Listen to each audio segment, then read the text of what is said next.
नमस्कार दोस्तों। पहले हम रघुवंश महाकाव्य पंचम सर्ग के 60 श्लोक पढ़ चुके हैं। अभी हम 61 से 65 तक पढ़ेंगे। यह काव्य महाकवि कालिदास द्वारा विरचित है। तो चलिए स्टार्ट करते हैं।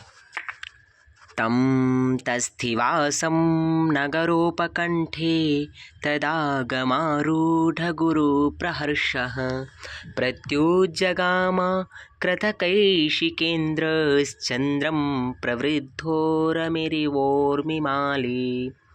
नगर के समीप में स्थित उन युवराज अज के आगमन से उत्पन्न हुए अत्यंत ईर्ष से युक्त विदर्भ देश के महाराज भोज जैसे बढ़ी हुई लहरों वाला समुद्र चंद्रमा के उदय होने से अत्यंत आनंदित हो उससे मिलने के लिए जाता है, वैसे ही मिलने के लिए गए। कौन?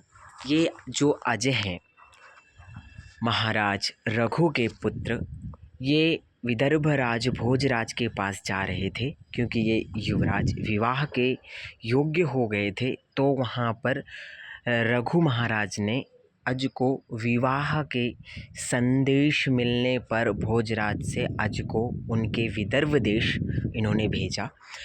तो जब ये गंधर्व पुत्र राजकुमार को शाप से मुक्त करके नर्मदा नदी के किनारे से इन्होंने प्रस्थान किया, तो ये भोजराज के पास पहुँचे। तो भोजराज ऐसे इनका इंतज़ार कर रहे थे, इनका स्वागत करने के लिए, कि जैसे चंद्रमा प्रसन्न होती है समुद्र की उठती हुई लहरों को देख करके, ऐसे ही प्रसन्न हो रहे थे भोजराज। आगे, प्रवेश्य चैनं पुनरग्रयायि नीचैस्तथोपाचरदर्पितश्रीः मेने यथा तत्र जनः समेतो वैदर्भमागन्तुमजं गृहेशम्। उन अज के आगे आगे जाते हुए नम्र भोज महाराज उन्हें नगर में प्रवेश कराकर प्रेम से सारी संपत्ति अर्पण किए हुए उस तरह उनकी सेवा करने लगे जिस तरह वहाँ पर इकट्ठे हुए लोगों ने विदर्भ देशाधिपति को आगंतुक मेहमान और अज को घर का मालिक समझा।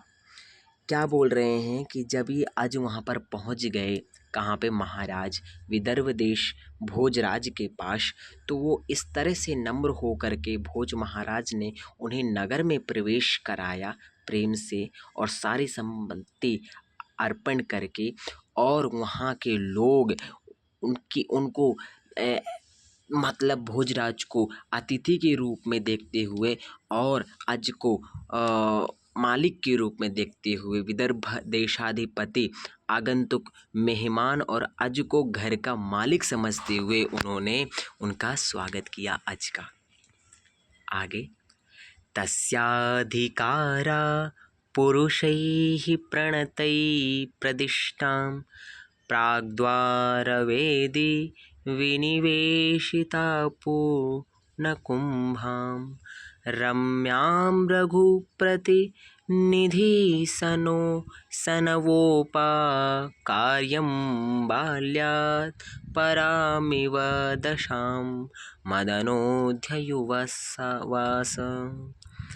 ये थोड़ा सा अटपट श्लोक है, अलग अलग है, इसको एक बार और देखते हैं। तस्याधिकारा पुरुषैः प्रणतैः प्रतिष्ठां प्राग्द्वारवेदी विनिवेशितपूर्णकुम्भां रम्यां रघुप्रतिनिधिसा नवोपकार्यां बाल्यात् परामिव दशां मदनोऽध्युवास। आगे देखते हैं। रघु के तुल्य उन युवराज अज ने नमस्कार करते हुए उन विदर्भाधिपति भोज के नियुक्त किए हुए पुरुषों से बतलाए हुए, जिसके प्रधान द्वार के आगे वेदी पर जल से भरे मंगल कलश रखे हुए हैं, ऐसे सुंदर नवीन कपड़े बने हुए राजाओं के रहने के योग्य मंडप में जैसे कामदेव बाल्यावस्था के बाद युवावस्था में निवास करता है, उसी भांति निवास किया किसने? अज ने।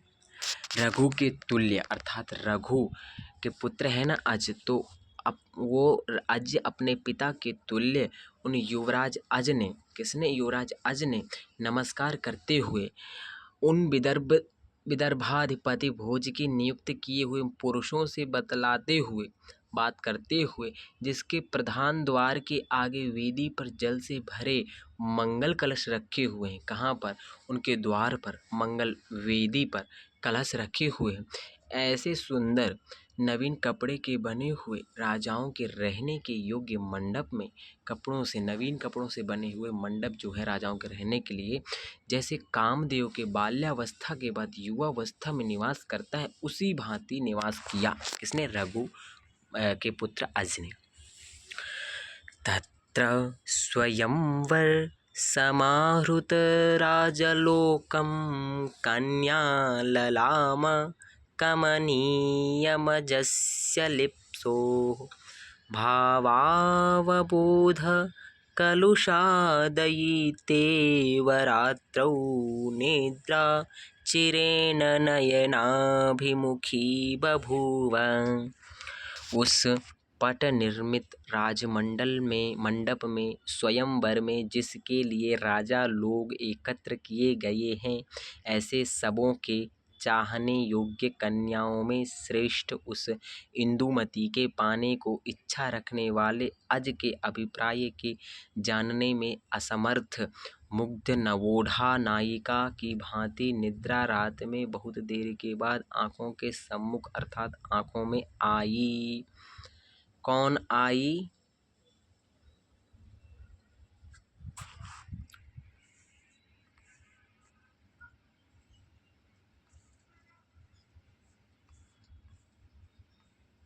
इस श्लोक में संख्या इधर में थोड़ा सही नहीं दिया हुआ है, मगर ये श्लोक सही है। ये संख्या इधर में तो देखिए, इधर में तो ठीक है। चलिए आगे बढ़ते हैं। तो क्या हुआ कि स्वयंवर के लिए अब सारी तैयारियां चल रही हैं और स्वयंवर के लिए बहुत सारे राजा आए हुए हैं उनके पास, और ये जो अज हैं ये बहुत श्रेष्ठ और बहुत चाहने वाले हैं। असमर्थ मुग्ध नवोढ़ा नायिका की भांति निद्रा रात में बहुत देर के बाद आई, आंखों के सम्मुख अर्थात आंखों में आई। कौन आई? इंदुमती आई, क्योंकि बहुत चाह रहे हैं ये भी कि मेरी जो स्वयंवर है उसी से हो, और इसको सोचते सोचते इनको बहुत रात तक नींद नहीं आई, और जब नींद आई तो उनकी आंखों में वो आई सपनों। तंकर्णभूषण निपीडतापि वरान् संशय्योत्तरच्छदविमर्दकृशाङ्गरागम् सूतात्मजाः सवयसा प्रथितप्रबोधं प्राबोधयन्नोषसि वाग्भिरुदारवाचः। दोनों कर्णों के भूषणों से जिसके मोटे मोटे दोनों कंधे दब गए हैं, और शैया के ऊपर बिछाने की चद्दर की रगड़ से जिसके अंग में लगे हुए कस्तूरी आदि अंगराग झड़ गए हैं, तथा जो उत्तम ज्ञान संपन्न है, ऐसे उन युवराज अज को समान अवस्था वाले प्रगल्भता के साथ बात करने वाले वंदियों के पुत्र स्तुति वचनों को कहकर जगाने लगे।